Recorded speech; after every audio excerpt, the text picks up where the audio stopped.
Modern physics series का ये lecture number 10 है। पिछले लेक्चर में हमने डी ब्रॉय की हाइपोथेसिस पढ़ी थी कि हर मूविंग पार्टिकल के साथ एक वेव एसोसिएटेड होती है जिसका वेवलेंथ होता है lambda equals H upon P. आज हम उस आइडिया को जिंदा करेंगे। आज तीन बड़ी चीजें कवर करेंगे। पहली है मैटर वेव्स की प्रॉपर्टी, ध्यान से इसको देखिएगा। दूसरा है बहुत ही पावरफुल इंस्ट्रूमेंट इलेक्ट्रॉन माइक्रोस्कोप। और तीसरा फिजिक्स का एक सबसे खूबसूरत और डीप प्रिंसिपल, हाइजेनबर्ग्स अनसर्टेनिटी प्रिंसिपल। तो आपसे उम्मीद यह है कि आप रिलैक्स्ड रहे और इस लेक्चर को ध्यान से सुने। चीज़ें खुद ब खुद कहीं ना कहीं कनेक्ट होगी।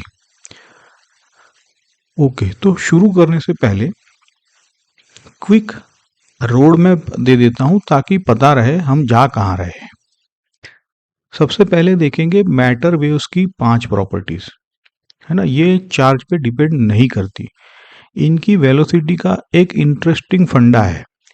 एवरीडे ऑब्जेक्ट्स में ये चुप क्यों जाती है और इनका प्रोबेबिलिटी से क्या रिश्ता है। फिर आएगा इलेक्ट्रॉन माइक्रोस्कोप, उसका प्रिंसिपल, वर्किंग फॉर्मूला, कंस्ट्रक्शन और क्यों ये नॉर्मल ऑप्टिकल माइक्रोस्कोप को पीछे छोड़ देता है। और एंड में uncertainty principle, delta x into delta P greater then और इक्वल टू एच अपॉन 4 पाई, है ना। साथ ही साथ हम दो प्रॉब्लम्स न्यूमेरिकल्स भी देख लेंगे जो एग्जाम पॉइंट ऑफ व्यू से अच्छे प्रॉब्लम्स है। ठीक है, तो चलो शुरू करते हैं। प्रॉपर्टीज ऑफ मैटर वेव से यहीं से शुरू करते हैं। ये पार्ट 1 है हमारा। ठीक, ओके। देखो, एक नजर में 5 प्रॉपर्टीज मैं पहले लिस्ट करता हूं, फिर एक एक को डिटेल में हम खोलेंगे। नंबर 1 है मैटर वेव्स इलेक्ट्रोमैग्नेटिक वेव्स नहीं है। नंबर 2 है इनकी फेज वेलोसिटी लाइट से ज्यादा होती है, पर घबराना मत, इसका ट्विस्ट है। नंबर 3, बड़े ऑब्जेक्ट्स के लिए इनका वेवलेंथ इतना छोटा होता है कि दिखता ही नहीं। नंबर 4 है वेव और पार्टिकल नेचर एक साथ कभी नहीं दिखते। और नंबर 5 है वेव के एम्पलीट्यूड का स्क्वायर ये बताता है कि पार्टिकल मिलने की प्रोबेबिलिटी, मतलब समझे आप। तो लास्ट वाला थोड़ा सा क्वांटम मैकेनिकल है, डोंट वरी अबाउट इट, है ना। अब क्या करेंगे, अब इनको एक एक करके हम समझते हैं। तो ये है प्रॉपर्टी नंबर 1। पहले देखो, मैटर वेव इलेक्ट्रोमैग्नेटिक वेव नहीं है। क्यों? क्योंकि मैटर वेव पार्टिकल के मोशन से जुड़ी होती है। चाहे पार्टिकल चार्ज हो जैसे इलेक्ट्रॉन, या न्यूट्रल हो, है ना, जैसे न्यूट्रॉन एटम, या कोई भी आम रोजमर्रा जिंदगी का डस्ट पार्टिकल।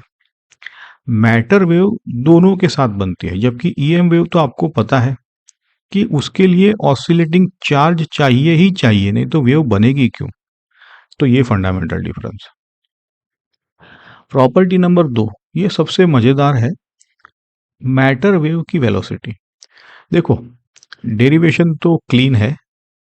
वेव की वेलोसिटी होती है एफ अपॉन लेमडा। अब एफ को लिखो ई अपॉन एच, ठीक, और लैम्बडा को एच अपॉन पी। तो एच कैंसिल हो गया, मिल गया E upon H. Energy E equals M C square, momentum P equals तो एम वी है, तो मास कैंसल और आंसर देखो क्या आता है, सी स्क्वायर अपॉन वी। अब यहां स्टूडेंट कंफ्यूज हो जाते हैं। पार्टिकल की स्पीड भी हमेशा लाइट से कम होती है, मतलब v लेस देन सी, तो सी स्क्वायर अपॉन वी ऑटोमेटिकली सी से बड़ा हो जाता है। ठीक है, ये सब यही तो सोचते हैं कंफ्यूज होने के लिए। मतलब मैटर वेव लाइट से तेज चल रही है, ऐसा क्या। तो रिलेटिविटी तो मना कर दिया इन सब चीजों को, है ना। यही तो इसका जवाब है, वो भी खूबसूरत है। देखो इस पिक्चर में, देखो पार्टिकल को रिप्रेजेंट करता है ये जो एनवलप है ना, एम्बर कलर करो पीला कलर, ये जो एनवलप है ये है हमारा वेव पैकेट, ये पूरा एक पार्टिकल समझ लो। और इस पैकेट के अंदर तेज तेज ऑसिलेट कर रही है ये ब्लू वेव्स, क्रेस्ट बोल दो, ये है इंडिविजुअल वेव्स। अब ये कहाँ से आई, बोले ये है बस, यही है उनका फोरियर्स, ऐसा है ये। ऐसा क्यों है ये बाद में, ये अब ध्यान से सुनो। पैकेट यानी एनवलप जिस स्पीड से चलता है उसे कहते हैं ग्रुप वेलोसिटी, और यही पार्टिकल की एक्चुअल वेलोसिटी है v, स्मॉल v। लेकिन अंदर वाली जो इंडिविजुअल क्रेस्ट है ना, वो हम कहेंगे कि ये क्रेस्ट जिस स्पीड से स्लिप करती है, स्लिप कर रही है, वो है phase velocity c squared upon v, जो लाइट से तेज है।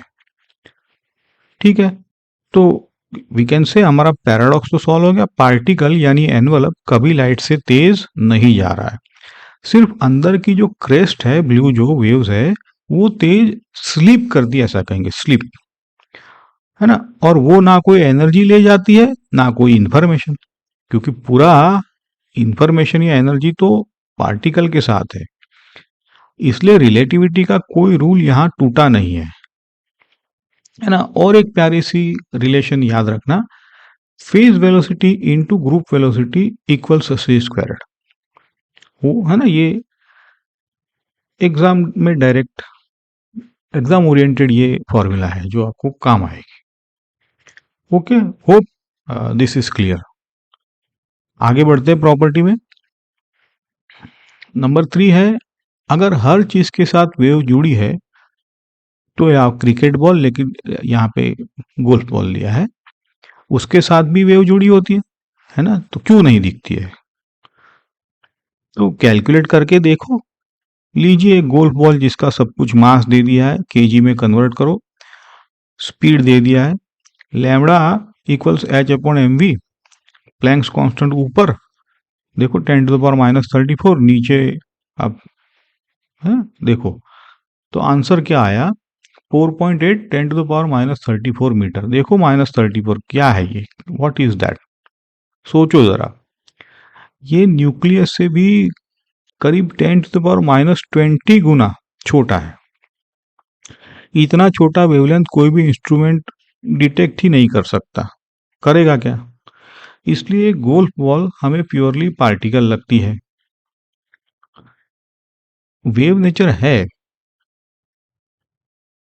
पर इतनी माइक्रोस्कोपिक कि मतलब उसको भूल ही जाओ।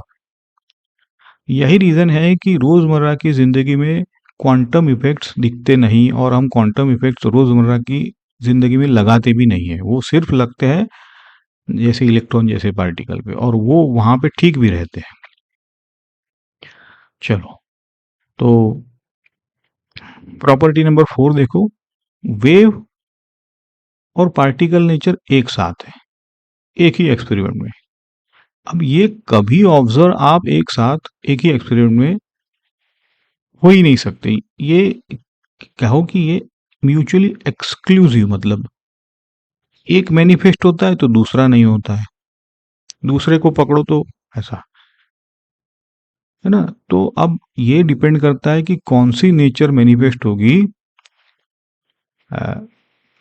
तो ये आप हम कह सकते हैं मोटा मोटा, जैसे हमें पता है कि वेवलेंथ को कंपेयर करो ऑब्जेक्ट के साइज से, है ना। अगर लैम्बडा ऑब्जेक्ट जितना है या उससे थोड़ा, तो हमें पता है कि क्या क्या होगा, वेव नेचर मैनिफेस्ट होगा, जैसे हमने डिफ्रैक्शन और इंटरफेरेंस में देखा कि नहीं।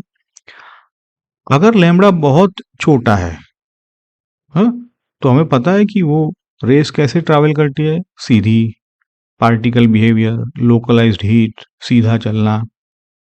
तो ये कंपैरिजन के लिए है। ओके, अब प्रॉपर्टी नंबर 5 देखो, डी ब्रॉय वेव एक्चुअली एक प्रोबेबिलिटी वेव है। अब यहाँ पे तो आप कंफ्यूज रहोगे, लेकिन just for your information don't worry. किसी पॉइंट पे वेव के एम्पलीट्यूड का स्क्वायर, यानी जो साई लिखा है ना मॉड्यूलस में, उसका स्क्वायर ये प्रोपोर्शनल होता है पार्टिकल को वहां मिलने की प्रोबेबिलिटी से। इसे कहते हैं बोर्न्स रूल, मैक्स बोर्न का रूल है, जिसके लिए उनको नोबेल प्राइज भी मिला था 1954 में। अब क्लासिकल मैकेनिक्स कहती है पार्टिकल यहाँ है, क्वांटम मैकेनिक्स कहती है पार्टिकल यहाँ हो सकता है ना, और वो ये प्रोबेबिलिटी है। ये शिफ्ट बड़ा डीप है, समझे आप? वेल, अभी तो इतना बहुत है। अब आगे बढ़ते हैं। ये पार्ट 2 है, और ये टॉपिक आपका जेई और बोर्ड्स दोनों के लिए स्कोरिंग है, इलेक्ट्रॉन माइक्रोस्कोप वाला, है ना। तो इलेक्ट्रॉन माइक्रोस्कोप का काम एक क्या है कि वो छोटी चीजें देखना है, बहुत ही छोटी, जैसे वायरसेस, माइक्रोब्स, क्रिस्टल की स्ट्रक्चर, जिन्हें नॉर्मल लाइट से देखा ही नहीं जा सकता है। तो इसका प्रिंसिपल दो बातों पे खड़ा है। पहला है इलेक्ट्रॉन बीम्स वेव्स की तरह बिहेव करती है कि नहीं? जो हमने देखा, पर विजिबल लाइट से ये वेव्स कहीं छोटे होते हैं, है ना ये। दूसरा है कि जैसे ग्लास लेंस लाइट को फोकस करता है ना, वैसे ही इलेक्ट्रिक और मैग्नेटिक फील्ड इलेक्ट्रॉन बीम को फोकस करने में हेल्प करती है, ऐसा है। तो अब डायग्राम देखो, ऊपर इलेक्ट्रॉन गन, फिर ये कंडेंसर लेंस, यही लेंस है जो इलेक्ट्रोमैग्नेटिक होते हैं। बीच में स्पेसिमेन, फिर ऑब्जेक्टिव लेंस, फिर प्रोजेक्टर लेंस, और सबसे नीचे फ्लोरोसेंट स्क्रीन जहां पे ये इमेज बनती है। थियरी देखो, अगर इलेक्ट्रॉन को वी वोल्ट से, वी मतलब पोटेंशियल से आप उसको एक्सेलरेट करा तो उसका वेवलेंथ कैसे मिलता है? देखो, लैम्बडा इक्वल्स, ये तो देखा ना, 12.3 upon root of V angstrom में। तो ये तो हमने इस फॉर्मूला की तो हमने गांठ बांध ही ली है, न्यूमेरिकल्स में भी काम आता है। तो यहाँ ध्यान ये दो कि v जितना बड़ा, लैम्बडा उतना छोटा हो जाएगा, और उससे क्या होगा? लैम्बडा छोटा तो फायदा है हमारा, इमेज शार्प हो जाती है कि नहीं? अच्छा अच्छा, अब सवाल यह है, इलेक्ट्रॉन माइक्रोस्कोप ऑप्टिकल माइक्रोस्कोप से बेहतर क्यों है? तो भाई जवाब आपके सामने है एक लाइन में। रिजॉल्विंग पावर यानी मैग्नीफाइंग पावर क्या होता है? प्रोपोर्शनल होता है 1 अपॉन वेवलेंथ, है ना। वेवलेंथ जितना छोटा, रिजॉल्विंग पावर उतना ज्यादा। विजिबल लाइट का वेवलेंथ होता है 5000 एंगस्ट्रॉम, ये तो कंपेरेटिवली बड़ा है। तो ऑप्टिकल माइक्रोस्कोप करीब 1500 गुना मैग्नीफाई कर सकता है, इससे फाइन डिटेल वो नहीं कैप्चर कर सकता, वो उसकी लिमिट है, ऑप्टिक्स की लिमिट है वो। लेकिन इलेक्ट्रॉन अगर आप सुटेबल वी चूज करो, देखा, वी मतलब पोटेंशियल, तो आप लैम्बडा को लेट से 0.05 एंगस्ट्रॉम तक ले गए, तो इससे तो आपको पता चल रहा है, अगर लैम्बडा 0.05 कहाँ और 5000 कहाँ, तो क्या होगा कि 1,00,000 गुना, है ना, मैग्निफिकेशन दे देगा वो। तो देखो, ये यही दिखा है बार चार्ट में, डिफरेंस देखो। ये तो हम कह सकते हैं ना कि ये तो भाई जमीन आसमान का फर्क है, सीधी बात है ना। तो इसी कॉन्सेप्ट पे ये न्यूमेरिकल है, पहला न्यूमेरिकल क्वेश्चन कह रहा है, इलेक्ट्रॉन माइक्रोस्कोप में इलेक्ट्रॉन्स चल रहा है 10 to the power -8, sorry 10 to the power 8 meter पर सेकंड से, बहुत है ये तो। अगर उसी स्पीड से प्रोटॉन यूज करे, तो प्रोटॉन माइक्रोस्कोप क्या एक्स्ट्रा फायदा दे सकता है? बट ऑब्वियस है, बिना कैलकुलेट किए भी हमें तो पता चल रहा है ना। वेवलेंथ लैम्बडा इक्वल्स क्या होता है? H upon M v. अब तो तुम्हें समझ में आ ही गया, स्पीड दोनों की सेम है, तो lambda proportional to 1/m। Proton का मास तो पता है 1836 गुना ज्यादा है, तो प्रोटॉन का वेवलेंथ इलेक्ट्रॉन के वेवलेंथ से 1/1800 यानी 1836 गुना छोटा हो जाएगा, तो रिजॉल्विंग पावर उतना ही ज्यादा, है ना। तो प्रोटॉन का इलेक्ट्रॉन माइक्रोस्कोप से 1836 गुना ज्यादा पावर। तो क्या सीखा हमने? सेम स्पीड पे प्रोटॉन माइक्रोस्कोप 1836 गुना फाइन डिटेल कैप्चर कर सकता है। क्यों? सिर्फ इसलिए कि प्रोटॉन भारी है और उसका वेवलेंथ छोटा हो जाता है। सिंपल है, पर आपका कॉन्सेप्ट क्लियर होना चाहिए। अगर शुरू से सब किया है तो ये आसान लगेगा, बीच से करोगे तो फंस जाते हो। ठीक है। अच्छा, अब ये लेक्चर का सबसे खूबसूरत हिस्सा है पार्ट 3, हाइजेनबर्ग्स अनसर्टेनिटी प्रिंसिपल। अगर ये समझ गए तो क्वांटम मैकेनिक्स का हार्ट समझ गए, समझो। चलो आगे बढ़ते हैं। याद करो, हमने कहा था पार्टिकल एक वेव पैकेट की तरह होता है ना, एक लोकलाइज्ड डिस्टरबेंस जो क्या कहा था, जो बनी होती है बहुत सारी फ्रीक्वेंसी से।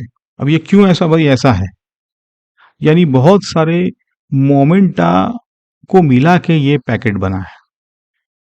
हाँ, ऐसा है। अब ऐसा क्यों? तो इसमें अभी नहीं जाएंगे, इसको आप एक्सेप्ट करो। अब यहाँ मैजिक है। अगर मेन पैकेट को स्पेस में बहुत नैरो, यानी पार्टिकल की पोजीशन बहुत परफेक्टली फिक्स करना चाहो, तो मुझे बहुत सारे वेवलेंथ सुपरपोज करने पड़ेंगे। देखो ये बात है ना, मतलब मोमेंटम में बहुत बड़ा स्प्रेड हो जाएगा। और अगर मोमेंटम प्रिसाइजली पता करना हो तो पैकेट फैल जाता है, पोजीशन ब्लर हो जाती है। यही बात हाइजेनबर्ग ने फॉर्मूला में से निकाली, delta x into delta P greater then और इक्वल टू एच अपॉन 4 पाई। तो पोजीशन की अनसर्टेनिटी और मोमेंटम की अनसर्टेनिटी का प्रोडक्ट जो है वो एक मिनिमम वैल्यू से नीचे नहीं जा सकता, ग्रेटर देन है ना, ऐसा दोनों एक साथ परफेक्टली जा ही नहीं सकते। देखो प्रोडक्ट है।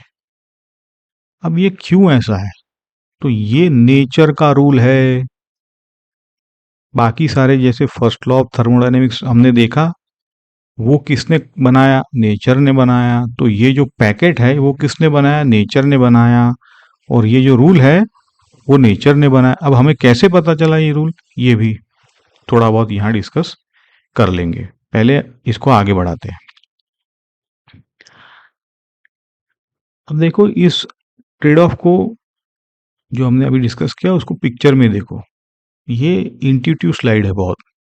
लेफ्ट साइड में स्मॉल डेल्टा एक्स, पैकेट पतला है, पोजीशन पक्की है, पर देखो इसके लिए बहुत सारी वेव्स चाहिए, तो डेल्टा पी बड़ा हो गया।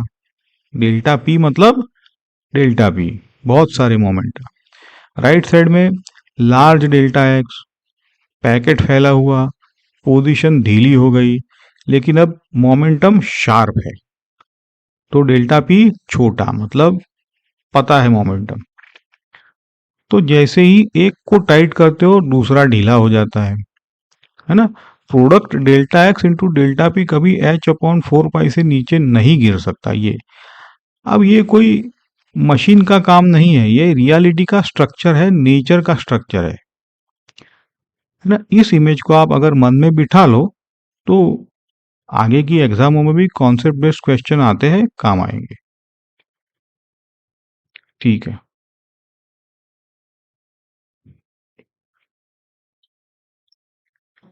अब यहाँ पे थोड़ा 1 सेकंड रुकते हैं। ये ना, इसको जब कभी भी रिकॉर्ड कर रहा था तो ये रिकॉर्डिंग करते करते दिमाग में सोचा कि ये इंटरेस्टिंग चीज़ें हैं जो आपको भी सवाल आ सकता है, और चाहता हूं कि आप भी इसे सोचो। अब ये अनसर्टेनिटी प्रिंसिपल एक लॉ ऑफ नेचर है, मैंने जैसे कहा, बिल्कुल थर्मोडायनेमिक्स की फर्स्ट लॉ जैसा फंडामेंटल। पर सोचने वाली बात यह है, इन दोनों लॉस की खोज, ये इनका जो रास्ता है वो एक दूसरे से बहुत ही उल्टा था। देखो फर्स्ट लॉ कैसे आया, नीचे से ऊपर, मतलब एक्सपेरिमेंट से।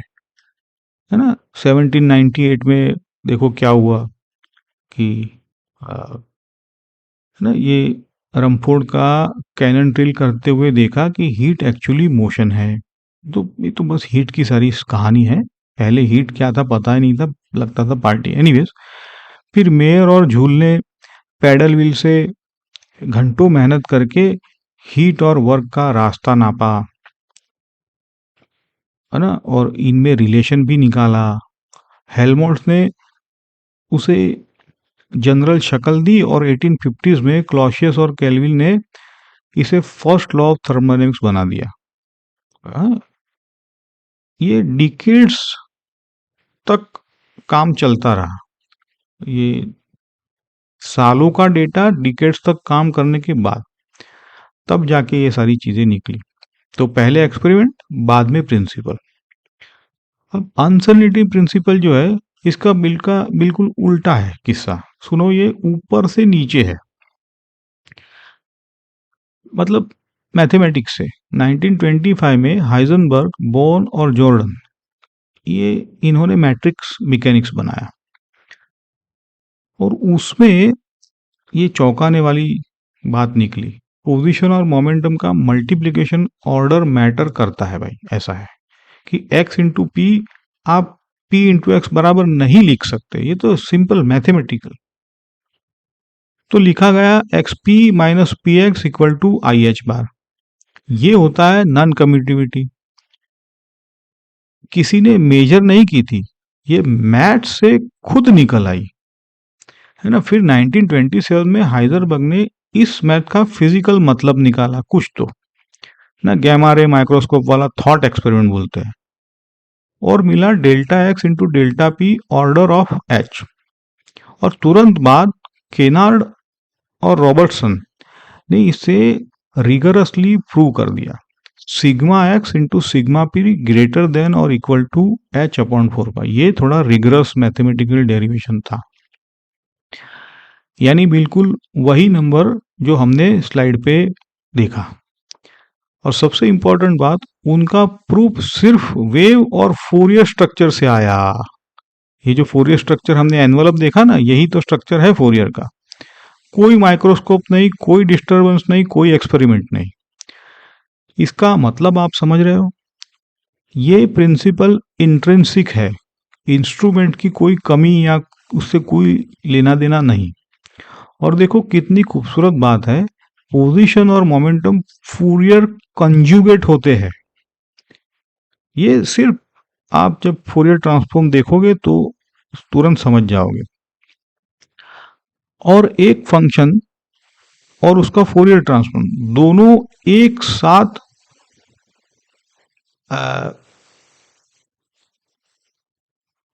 आप समझ सकते कि हो नहीं सकते ऐसा। मतलब जो वेव पैकेट हमने अभी देखा वो एक्चुअली एक मैथमेटिकल थियरम है, ऐसा समझो आप। तो दोनों पहुंचते तो एक ही जगह, लॉ ऑफ नेचर, है ना, पर बिल्कुल अलग रास्तों से। फर्स्ट लॉ को हमने नेचर के डेटा से पढ़ा, अनसर्टेनिटी प्रिंसिपल को नेचर ने हमें मैथमेटिक्स के थ्रू थमा दिया हाथ में। पहले इक्वेशन फिर समझ। और एक मजेदार बात है, आज हम फर्स्ट लॉ यानी एनर्जी कंजर्वेशन को भी नोइदर्स थ्योरम से डिराइव कर सकते हैं, टाइम सिमेट्री से। जो सिमेट्री की बात कही थी ना अगले लेक्चर में, जिसके बेस पे ये डिब्रॉय ने प्रपोजल रखा था। तो एंड में दोनों ही किसी डीपर स्ट्रक्चर के, हम समझ सकते हैं कि उनके बच्चे निकले ये। यही तो फिजिक्स की असली खूबसूरती है, कैसे इंट्रिंसिकली देखो जुड़े हुए उसकी लैंग्वेज से, जो मैथ्स है उससे। चलो इसी सोच के साथ अब थोड़ा आगे बढ़ते हैं। ये तो आपको सिर्फ शेयर किया जो मुझे लगा। चलो अब दो तीन इंपॉर्टेंट पॉइंट्स है, आप जरूर से याद रखें। पहला है कॉम्प्लीमेंटारिटी। वेव और पार्टिकल पिक्चर एक दूसरे के कॉम्प्लीमेंट्री है। ना। पूरी कहानी अगर आपको चाहिए तो दोनों चाहिए होते हैं, पर एक एक्सपेरिमेंट में दोनों डिटेल में एक ही मैनिफेस्ट होता है, समझ रहे, एक को पकड़ सकते हो। तो आप जो ऑपरेटर्स चुनोगे वही तय करेगा कि मैटर का कौन सा चेहरा आपको दिखेगा। दूसरा है, ये बहुत इंपॉर्टेंट है, ये अनसर्टेनिटी जो है वो इंस्ट्रूमेंट की, जैसे कहा, कोई कमी है ही नहीं। ऐसा नहीं कि अच्छा ऑपरेटर्स हो जाए तो डेल्टा एक्स और डेल्टा बी दोनों जीरो बन जाएंगे, नहीं। पोजीशन और मोमेंटम एक साथ शार्प वैल्यूज हो ही नहीं सकती। ये क्या है, अगेन ये फंडामेंटल है, नेचर का फंडा है, लॉ है। तीसरा है एक लिमिटिंग केस, अगर मोमेंटम बिल्कुल एग्जैक्टली पता हो तो डेल्टा पी जीरो हो गया, तो डेल्टा एक्स क्या होगा, इन्फिनिटी। पार्टिकल बन जाता है कांस्टेंट एम्पलीट्यूड वेव जो पूरे स्पेस में फैल जाती है ना, बिल्कुल डीलोकलाइज्ड, एक ही पूरी वेवलेंथ। ये डायग्राम में देखो, ये एंडलेस वेव है, यानी मोमेंटम पक्का है, तो पोजीशन का कोई अता पता नहीं है। ठीक है, चलो अब इसके बेस पे एक दूसरा न्यूमेरिकल देख लो। ये बहुत ध्यान से देखो इसको। अनसर्टेनिटी प्रिंसिपल लगा के एक इलेक्ट्रॉन की मिनिमम काइनेटिक एनर्जी निकालनी है ना। अब ये इलेक्ट्रॉन कन्फाइंड है 0.2 नैनोमीटर के रीजन में। पोजीशन की uncertainty delta x equal l, ये आप क्या लोगे, 0.2 नैनोमीटर। अनसर्टेनिटी से momentum p greater than equal to क्या होता है, h upon 2 pi delta x. तो ये मिनिमम मोमेंटा ये हो जाएगा एच अपॉन 2 पाई एल, है ना, ये जो 0.2 नैनोमीटर।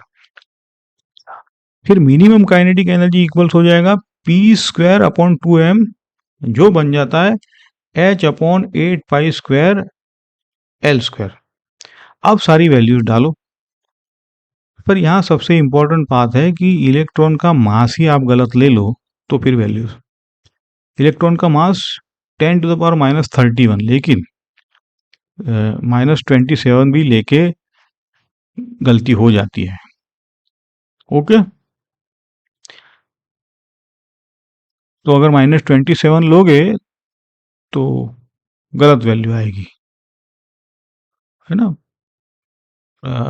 एनीवेज, तो सही मास के साथ वैल्यू है 0.96 इलेक्ट्रॉन वोल्ट। ओके, तो ये क्या ये 1 इलेक्ट्रॉन वोल्ट के करीब है, तो ये याद रखने के लिए ठीक है, तो ये 1 इलेक्ट्रॉन। और ये नंबर फिजिकली भी इंपॉर्टेंट है। तो क्या नंबर, इसके क्या मतलब है कि कन्फाइंड इलेक्ट्रॉन की एक मिनिमम, देखो, नॉन जीरो एनर्जी होती है जिसे जीरो पॉइंट एनर्जी कहते हैं। यही रीजन है कि इलेक्ट्रॉन एटम के अंदर बिल्कुल स्टिल नहीं बैठ सकता, और यही एटम की स्टेबिलिटी का बेस भी है ना। खूबसूरत, नेचर ने देखो कैसे बैलेंस किया हुआ है। चलो बहुत है, अब इसका निचोड़ ले लेते हैं, रिकैप कर लेते हैं।